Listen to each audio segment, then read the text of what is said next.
Big up, Kyle. We're back for week 7 for NFL. And the first game of the week, it is tonight's game, Jacksonville Jaguars versus New Orleans Saints. Big issue with the Saints right now is that David Carr and Derek, wow, so in the previous past, they can't score much, and the Jaguars defense will test them for this one, because I believe the Saints only average about 21 or 20 points a game, and only one team has been able to put more than 22 past the Jaguars, so that's going to be already a big factor for them. But Jaguars also have had issues scoring as well, so this could be a low-scoring game unless both defenses just decide to not show up. Now, Carr is coming off a big game against the Texans. I think it was probably his best game yards-wise to say. But the main matchup for this one is going to be not Josh Allen, but Allen from the Jaguars defense versus Carr in the O-line.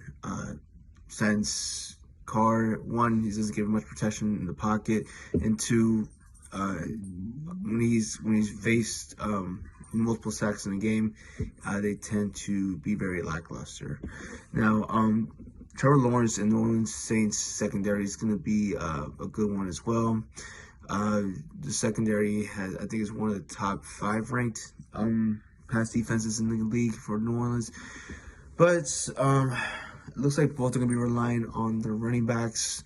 I think it's Etienne for Jaguars, but I'm going to go with Jaguars 24, New Orleans Saints 20. Now for the Washington Commanders versus New York Giants NFC East rivalry, not for first place or even second at that, but it's just it's a close. Take away the Eagles, the NFC East is closer than expected. But this is for third and fourth place, so for the Commanders to secure third or even make a fight for second if the Cowboys lose their next game. But anyways, Commanders back to the winning ways after beating Ritter and the Falcons. They gave them the first home loss in the season, which is surprising to say. And the Giants almost pulling off one of the biggest upsets of the season, taking it to Buffalo Bills, the very last play. But man, oh man, did they choke. But you know what? Still, props given to the Giants for giving arguably one of the most underrated players in NFL of recent time, Tyrod Taylor. And I almost want my team is rivals with the Giants, but Tyrod Taylor, Virginia Tech graduate. I saw this guy in college, super treated unfairly in the league, and to see him almost pull off a big win versus his former team, the Bills, who he carried them to a quite successful time, but I think it was a conspiracy that it was some racial bias to it, because Josh Allen was his successor, even though he was doing well already with Sammy Watkins, and I don't know why they let him go. Anyways, that's just a whole spiel. Just go into that. But yeah, Tyrod Taylor and the Giants choked on the last play of the first half, and then at the end of the game, it could have been a win for them, but with bad leadership decisions, or whether it's just miscommunication between Tyrod and the offensive coordinator, that might cost them and hinder for next week. Maybe it'll put a fire to them, but right now, the main matchup I see is Thibodeau versus our O-line, because the Commanders' O-line cannot protect Sam Howell. How this man is still not got an injury for the season is beyond me. But if Daniel Jones plays, this is an easy win for the Commanders. I would say even 20-10. But if Tyrod plays, I would say maybe it's 17-14, but still a Commanders win. So let's keep the momentum going and make sure we get our first NFC East win. Now for Lions versus Ravens, Detroit versus Baltimore. Lions one of the biggest surprises in the NFL this season so far. With adding or with David Montgomery, as good as he's been, and then has seen how Goff's been playing. Is Goff over there? Yeah. So, but they're gonna be without David Montgomery, so that's a big loss right there. But they're gonna be going against Baltimore pass defense, which is what is one of the best, if not the best, in the league right now. With they're ranked third in quarterback rating and first in in sacks. So they're gonna put pressure on Jared Goff. This one might not be a high scoring game as I was originally thinking, but I'm gonna predict a 17-14 Baltimore win. I think with that Montgomery, they're not gonna pull any win with this one. It could be wrong, and it's not like their second running back is bad, but man, to be without David Montgomery, that's a tough loss. So yeah, the Lions or Ravens win. All right, Las Vegas Raiders versus the Bears. This could have been an interesting matchup. The main thing with this game is that both quarterbacks of each side are likely to not play. So the battle of the backups. Bears, Justin Fields, he had a dislocated thumb, so that's already looking like the rookie Tyson Bagent or Bagant, I don't know who he is, to start for this game. He came in for Fields after he picked up the injury, picked up it was like 10 for 14, so around 71% completion, 88 yards. But the main thing was that there was an interception and a fumble, no touchdowns. This kid might not be ready, but look, Justin Fields, and I'm not one to say because he balled out versus my team.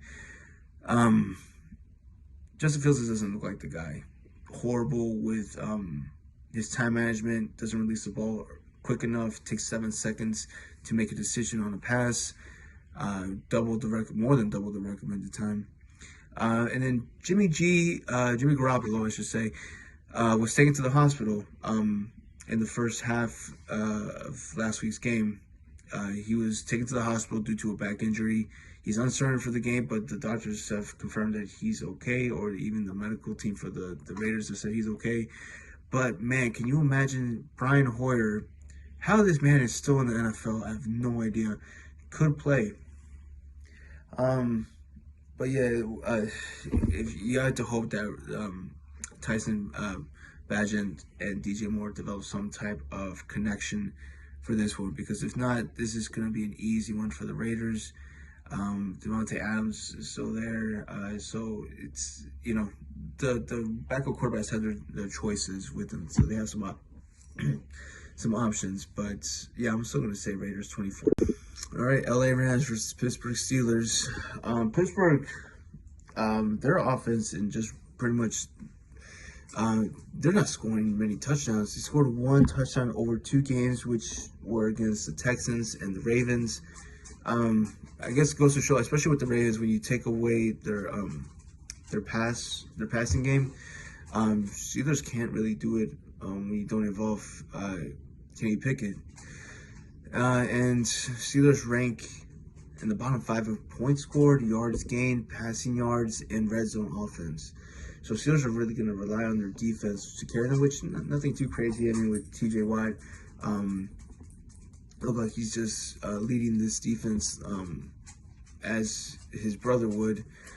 But with Rams averaging about a first down or a touchdown every 3 plays, and their passing plays, or 33% of their passing plays leading to first downs or touchdowns as well, it's just going to seem like it's going to be a non-stop attack from the Rams. But I will say Rams with Stafford win 28-13. All right, now NFC South matchup with the Atlanta Falcons versus Tampa Bay Buccaneers. Winner of this game will take first place in the division for now. But both are coming off a loss. Surprisingly, Baker Mayfield and the Tampa Bay Buccaneers, the biggest surprise from last week was that they were only held to 6 points, 2 field goals. to the Lions, who were not praised all that much by points allowed per game, but from a matchup I thought to expect a high scoring affair did not happen except for Lions, because I think they won 20-6. But anyways, Bucks at home makes me think that they're gonna end up as favorites. As I think their offense had a one-off game last week to perform that badly. It just seemed like if you put more pressure on Baker Mayfield, it tends to cost the Bucks. But I still say it was just maybe a one-off. Now, the Atlanta Falcons coming off a loss to the Commanders, who were struggling to find some type of form, because I think they were 0-3 before the matchup, or at least in a 3-game losing streak. They're not 0-3 in the season. But yeah, Ritter and Bijan Robinson need to find their form again. It looks like they're gonna still rely on Bijan Robinson. This guy's gonna be arguably a top 5 running back in the coming years. But for right now, I'm gonna predict that Baker, Mike Evans, and Chris Godwin are gonna find their form again and lead to a win. And I'm gonna say Tampa Bay 24-13. Now, Green Bay Packers versus Denver Broncos. Broncos. And their defense looked much better against Kansas City. Where did this come from?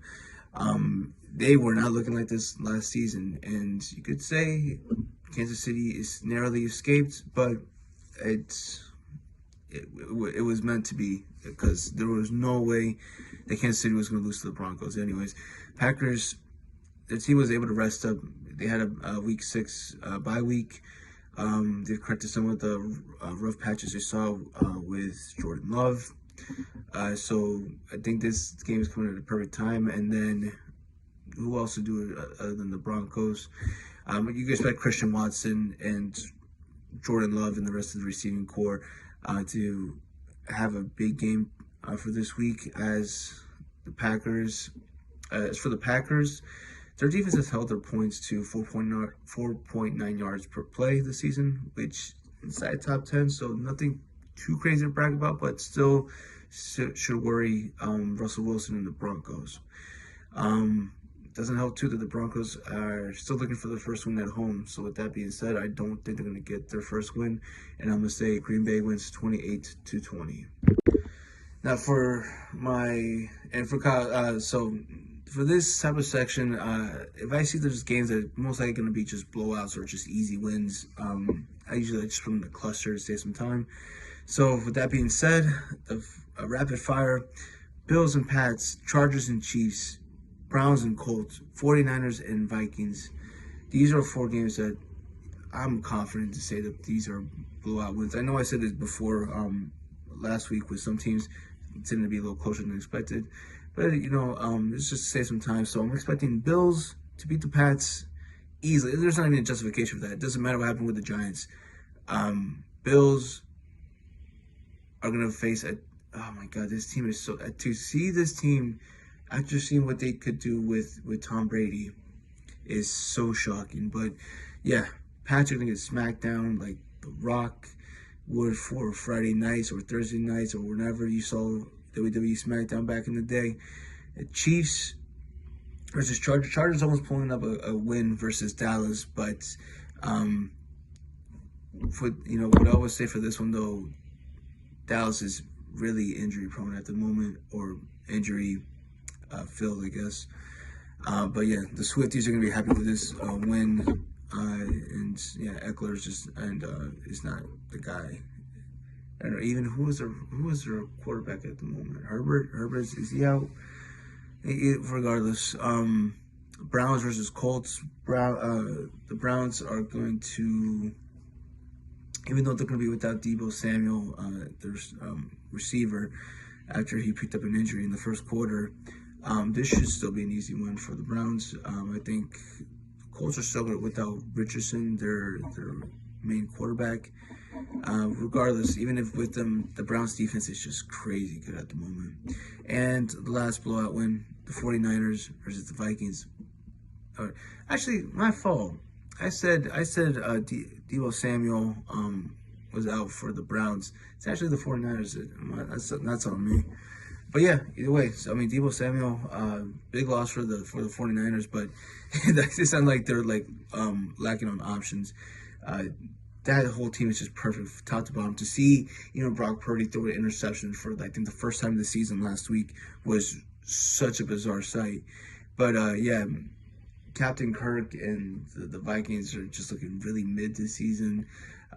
So yeah, it should just be an easy win for the 49ers, easy win for the Browns, easy win for the Chiefs, and easy win for the Bills. I remember why I messed up that Deebo Samuel thing, because I'm still thinking about the running back Nick Chubb getting injured back in the Steelers game. So I know they're still working without him. But yeah, these are my predictions for the week, Kyle. So thank you. I'll be back for next week, hopefully. I know I'm hitting my busy time next week. And with starting a new job, my time is going to be less and less available. But I'll give it a shot to see how it is. I'm going to do this content for you and your channel. But we'll see how everything goes. But big up. We'll see you next week. And peace. Now, probably the game that people are watching this week, highly high octane offense matchup here with the Dolphins and the Eagles. Miami versus Philly, Hill versus A.J. Brown, Tua versus Hurts, Swift versus, and I think the running back is Mostert. I don't know. I'm not familiar with their running back situation, but it's just going to be a big matchup. You could say it's going to be a high-scoring one. Now, the one matchup that they do have to worry about, when I say they, I mean Dolphins, is going to be Tua and the pass rush from Philadelphia. So, like, the defensive line. Now, Tua's been nearly untouched this season. I think he's only had 3 sacks all season.